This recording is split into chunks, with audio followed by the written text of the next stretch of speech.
All right, welcome everyone. I'm John and you are watching DL Res, where I love to chronicle all of my technology escapades. And today I'm very excited to chronicle and go over my NAS upgrade. So you might be wondering, what is this right here? This is my current NAS. It's a Netgear ReadyNAS 3220, which I recently got on eBay for about, I think it was $320. And before that, I had a ReadyNAS 526X. So I've been a ReadyNAS user for many years now. I had a 6 Pro prior to that. And so it's they've served me very well, but there were a couple things that I didn't like about ReadyNAS, about this one. One, it's very loud, so I had a time trying to figure out how to quiet it, because I don't have like a server closet or anything like that. This goes in the hallway in my house. And so I was worried about the noise. I did figure out how to quiet it, but by the time I was done with that, I was looking into other alternatives and ways of maybe hosting apps and things like that. And Netgear, I think about 2 years ago now, a while now, they shut down the ability to add any of their any apps if you were on the latest version of their OS 6. I did not upgrade to that, but even with the apps that were available, a lot of them weren't working. And then also it was very difficult to do any kind of modifications on the version of Debian that they had. Believe it's Debian, because it was deprecated at this point. They basically stopped supporting all of them. This unit, see, I don't think it's labeled on here, but I believe this came out back in 2012. So it's very old, but it worked fine. I was able to recently migrate everything over from my 526X over to this. Normally you can just pop out the drives and put the drives back into your new ReadyNAS model. But what I did when I transitioned to this, I actually went from 10 terabyte drives over to 16 terabyte drives. And so I had to have both of them running at the same time. And I did a rsync. Let's see if I can get that in. It's kind of, let's do like this. How's that? There we go. I had to do rsync backups from the old drive to this one. So, but what am I doing talking about this old thing? So what I plan on doing now is building my new NAS, and it's gonna look a little funny possibly to everyone, because for one, I was initially planning on building a small NAS with a custom NAS box case, most likely from AliExpress, from China. I looked at a ton of different cases. I know the most popular ones probably right now that are readily available also here and on Amazon even are the Johnsbow ones. But I was trying to do everything on a budget, and I really like I think it's the N5 Johnsbow, but it's over $200, and I wasn't looking to spend that much money just on a case. So the N4 I was looking at possibly getting, but I read that there were a lot of issues with heat, because it has just one fan just covering only some of the drives. It's also, some of the drives aren't hot swappable, etc. So that was out of the picture. So I ended up looking at, and I'll leave a link below. I think I was going with I don't know how you call it, but UFU. There was a UFU 6-bay NAS case, but it was just it was going to take a long time to get here, and shipping was crazy and whatnot. But I'll leave a link below on it. I thought it was a really neat looking NAS case. So I went to searching. I do a lot of Facebook Marketplace searching and whatnot, and I came across Fractal Meshify 2 XL case, brand new, for from somebody on Marketplace, and they let me have it for 90 bucks. And I think they're like $200+ brand new if you were to pick one up.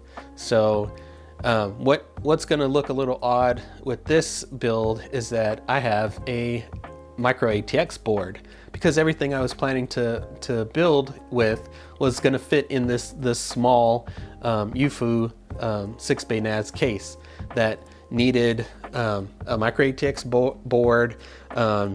It could take a regular ATX power supply, I believe, but it really limited the type of CPU heatsink and fan that you could use. It had to be really low profile. So I ended up getting an SFX power supply. So this may be a little bit of an odd build, but I think it's perfect for what I need. You know, the case is gigantic, but you know, for 90 bucks, and it's gonna sit out in my hallway, and it's gonna be quiet because I've got 140 millimeter fans in it, and I'm all except for the AIO that I ended up picking up. So let me go ahead and swap this out and put the case on here, and we can go from there.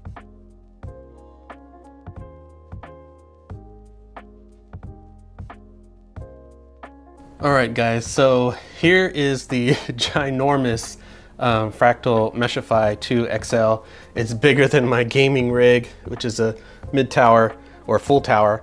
And yeah, so this is gonna be my new NAS case. You can see all of the different drives. So I've got 6 16 terabyte drives, but there were a couple of considerations I had to look into. One was with the SFX power supply. Some of the cables aren't obviously going to reach over to the motherboard, like to power the motherboard and things like that, and some of the SATA cables to power the drives. It's going to be a tight squeeze for that. So all right, so we're going to get into the build. The first thing that I'm going to do is I'm going to put this in server mode. So there's a back plane on this side, a portion of the back plane that you can move over to the right, and that's going to allow you to pop all the drives on this side of the case. So I'm going to go ahead and pop the side off and start working on that. All right, so I'm going to start taking this apart, and I really like the way that this case is designed, and it may be the way that most cases are designed today, but it's been years since I purchased a case. Last one was this Fantex years and years ago, and it's been working fine for me. But the Fractal, it seems like everything kind of just pops right off in order to access whatever you need. So both sides pop off just the same. Even the glass pops off this way. I'm going to take this one off and be very careful that I don't hit my monitor.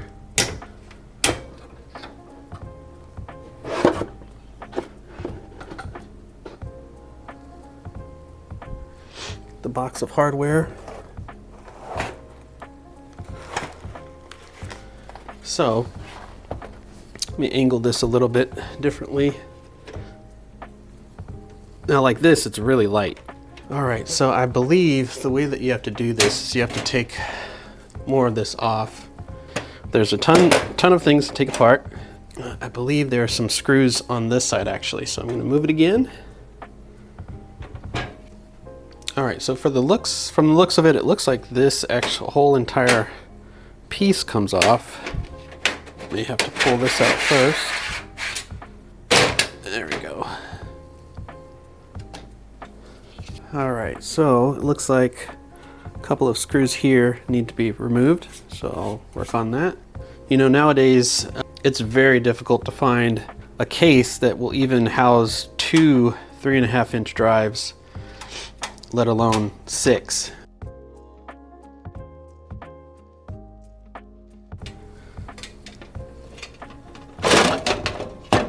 Whoop. All right, now this will end up going here somehow. Looks like that's pretty much it. So I'm going to secure first the top. All right, so second thing I'm going to do, it's going to take a while to take these drives all out of the cages, the drive trays. All right, so that's the last drive out of the last tray. So got my 6 drives, trays are here. And so next thing I'm going to do is I'm going to go ahead and put in the power supply and then move these over as much as I can, because again, the length of the SATA power cables, it's going to be tight. So let's work on that. All right, so the next thing that I'm going to do is work on this power supply install. Again, I got an SFX power supply, but I really like this one, the Asus ROG Loki 750 watt Platinum. So I got this off of Hardware Swap, and sorry, I know I'm not all the way in frame, but I got this off of Reddit Hardware Swap. I think it was $144. This looks pretty much new as well. All right, so I know the first thing I need to do is connect or add the ATX backplate adapter. So we'll do that. And here's the tiny power supply. Oh man, love it. And I'm gonna install it this way so that, yeah, I will be able to see the RGB. All right, so the one thing that power supply was missing was screws to connect the ATX adapter backplate to the power supply, but luckily the case came with enough screws, so I'm just going to add those.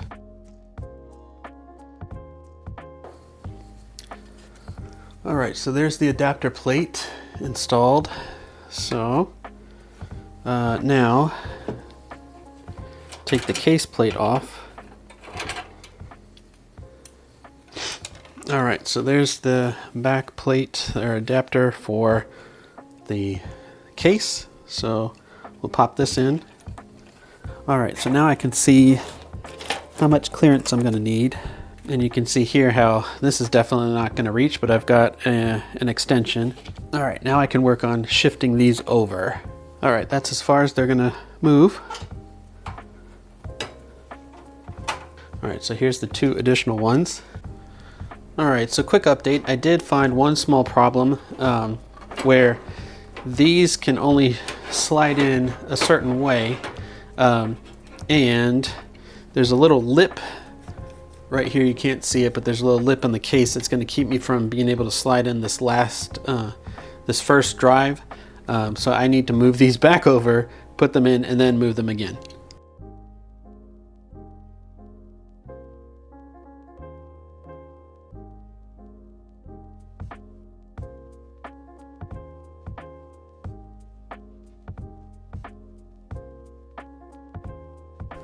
All right, one modification that I did was to move these 2 fans. They were up here, and I moved them down here so that the air can kind of swoop up, because I'm going to put the water cooler up here, and then there's an included fan in the back as well. So hopefully it'll come from the bottom and then move up somewhat. At least that's my theory. So that's done, and then I've got one more drive to mount. So here's the last one. Too much of a glare. And these kind of go in from the side a little bit, hook in to that back plate, and then down. All right, so the next thing I'm going to do is run the power to the drives. Make sure that it'll reach. Oh my gosh, that barely worked. Wow. All right, drives are all plugged in. So next thing I'm going to do, I'm going to put the front face back on and then get ready to start working on the motherboard. All right, so the front panel should pop right back in. I'm going to leave the top off because I'm going to need to install the AIO later. Actually, while I'm on this side, I'm going to go ahead and install some cable extensions.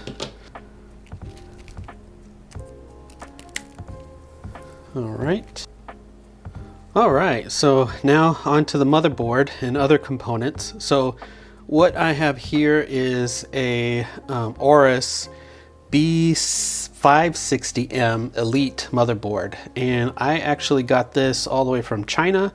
I got this off of AliExpress because on eBay they were about, the cheapest you could find was about $120, and then plus tax and everything. And I ended up getting this off of AliExpress for, I think it was $72. So it's, you know, it didn't come with anything other than what you see here and a SATA cord. It's a little scuffed up here, but otherwise it's perfectly serviceable. So first thing I'm going to do is install the AIO backplate. So let's turn this over. All right, so this is an LGA 2011 socket. So this I got a it's a crack an NZXT 240 AIO, and this should fit for that. So let's try to get it in there all.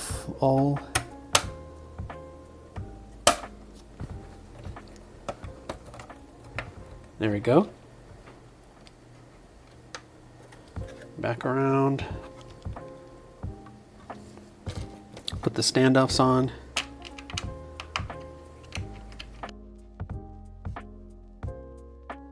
When it shipped, it did not come with a battery, so I had to install that.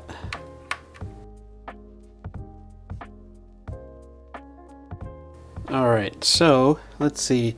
Before I move on to the CPU, I'm going to install the NVMe drive. Now, since this is a TrueNAS setup, I don't need a big NVMe drive because, you know, all the data is going to be on my array. But here is what I picked up. It's a turn it around. It's a Western Digital. It's only a 256 gig NVMe. I got this off of eBay, open box for, I think it was around $15 and some change. So let's get this installed.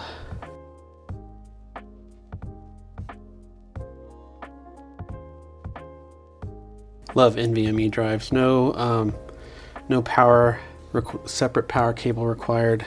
Clean install. Okay, that's done. Now let's move on to the CPU. So for the CPU, I am installing a Core i5. Let's see if we can focus that. Core i5 1060T for low power efficiency. It's a 6-core, 12-thread CPU. And let's put this up. So it's only a 35-watt TDP. Since this is going to be running 24/7, it's good to have the platinum rated power supply and a T-type CPU. I don't know yet how many, if any, VMs or how many containers, Docker containers I'm going to put on this server. I already have a separate tiny server for that. And I have a ton of different containers already. I have the full R stack, Jellyfin, tons of stuff on another tiny computer. That's a that is a Lenovo M910Q, I believe it is, that I have running all of that. So we'll see what I want to put on this, if anything. And that's supposed to pop. There we go. It didn't really pop off very well, but that's done. All right. So next thing is going to be the RAM. This setup's going to have 64 gigs of Corsair Pro DDR4 memory, which I got off of Facebook Marketplace for $80 shipped.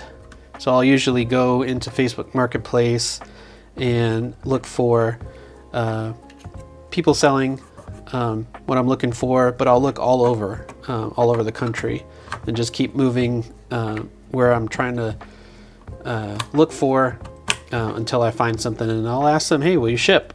And find somebody that ships. So, you know, message several people and just wait until to see who actually will ship what I need.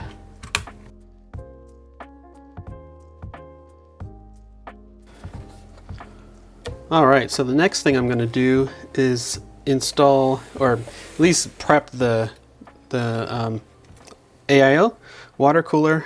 I'm going to mount the fans to the radiator, get this all ready.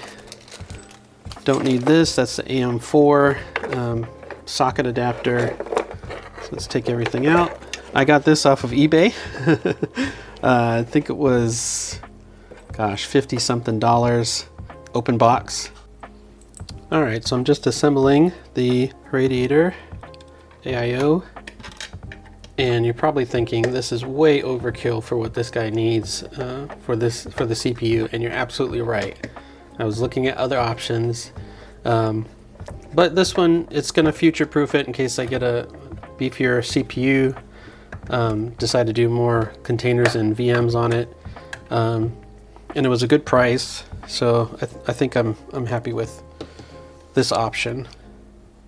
I don't think so this version has an LCD on the pump, and it can show you things like GPU temp, CPU temp, and I would like to have it show me the CPU temp, but I think I'm going to have to install a Windows VM and pass the USB component of this through to it and install, I think it's NZXT CAM software.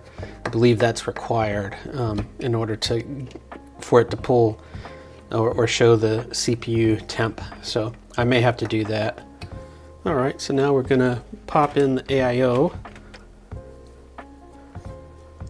Keep that cover on it since it's got thermal paste already pre-applied. Don't want it to get on everything. All right, so now it's time to pop this motherboard in. See if we can get it in there. So much space. I love the motherboards that have the built-in I/O shield. Also, yeah, that looks about right. So I'm gonna start tightening, putting the screws in. All right, with the motherboard screwed down, we're going to connect the AIO pump. Actually, I'm going to put a bead of thermal paste because it comes pre-applied on the pump, but it looks a little scarce.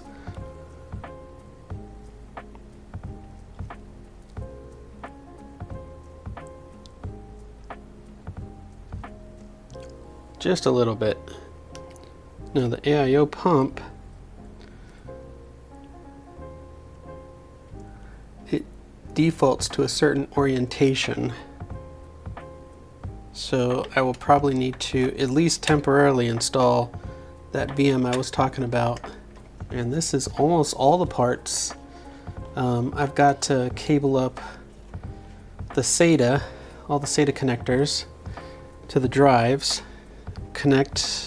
finish the wiring on the pump, because there's a bunch of wires now that need to connect all the fans, and then try to turn it on.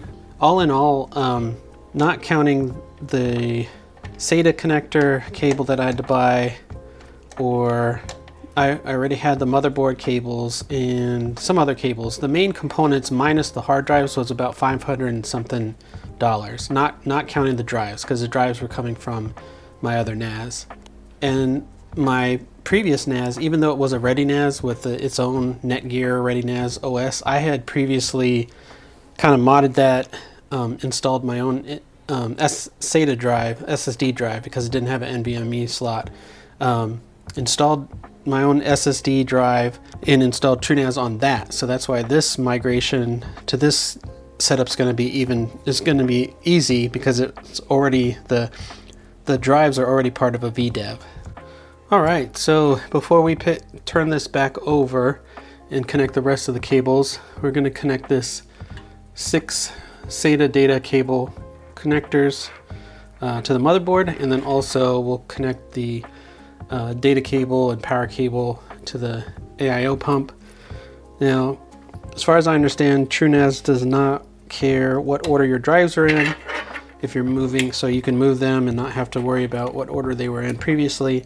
So I'm just going to plug this just however, let's see, and then I'm gonna feed it through here eventually. I don't know if there's enough space to do it right now. All right, and let's see the AIO pump cables right here. This is simpler than my older one that had, I think it had at least 2 different cables. This one's just all in one. Connect the pump to the motherboard pump. It's getting hard to see in here. There we go. And this will go all through here, through one of the grommets. See if I can push most of it through now. All right, so let's turn it around. All right, so almost forgot about the case to motherboard connectors. So we'll do that later. Just pass them through for now and pull through all these SATA cables. Start popping these, connecting these. Here's that adapter that I told you about. So one connecting to the fan hub. This other one will power the pump.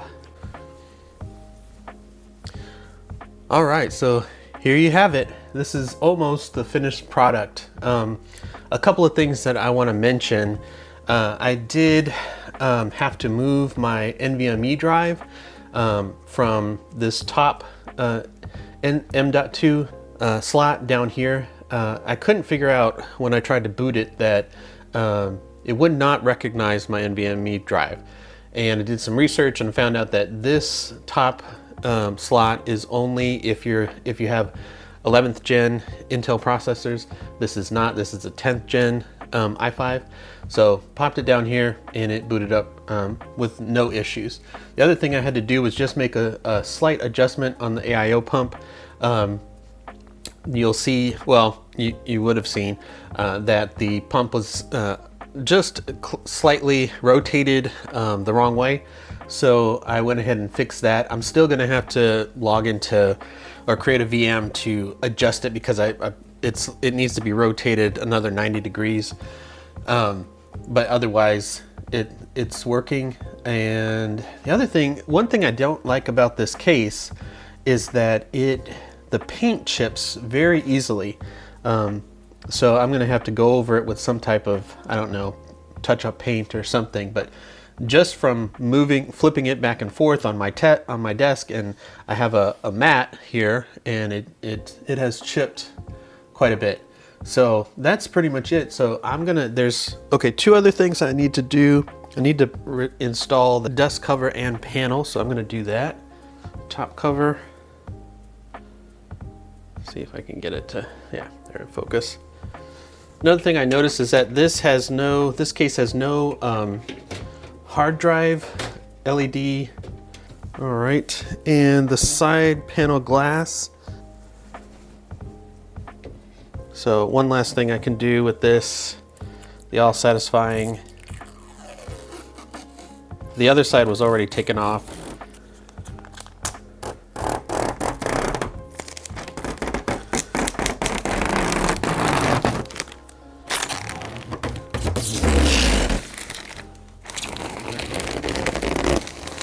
All right, flip it over.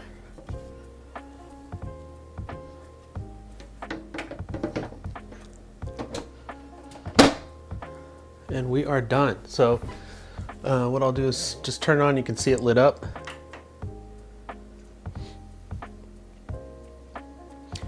So the indicator, right now it's set to just the liquid temperature, and it's at 24 degrees Celsius, but it's really dim. I may have to see if there's a way to brighten it.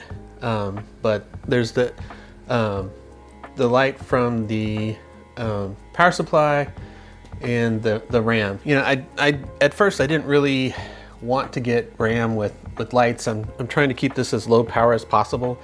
But again, $80 shipped for 64 gigs of DDR4 memory. It was too good to pass up.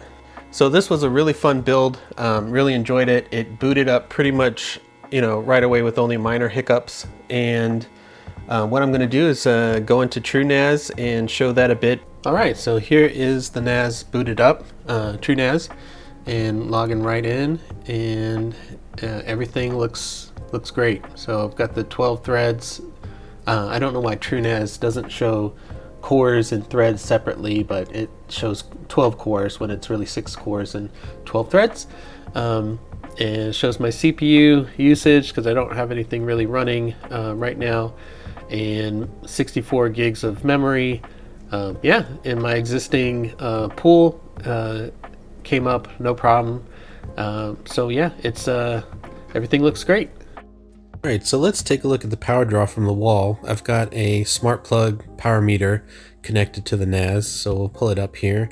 And you can see the current power is 75, and it's fluctuating between 75 and 78 watts, which I think is great considering it's got a AIO, it's got lighted RGB RAM, and it's got 6 spinning drives connected to it. So this is it at idle though, pretty much. So I think it turned out pretty well. Well, thank you for watching, and if you enjoyed this build, please leave a like and subscribe. Check out my other videos. If you have any questions, leave them in the comments. I'd love to answer any kind of questions about the build that anybody might have, and see you in the next one.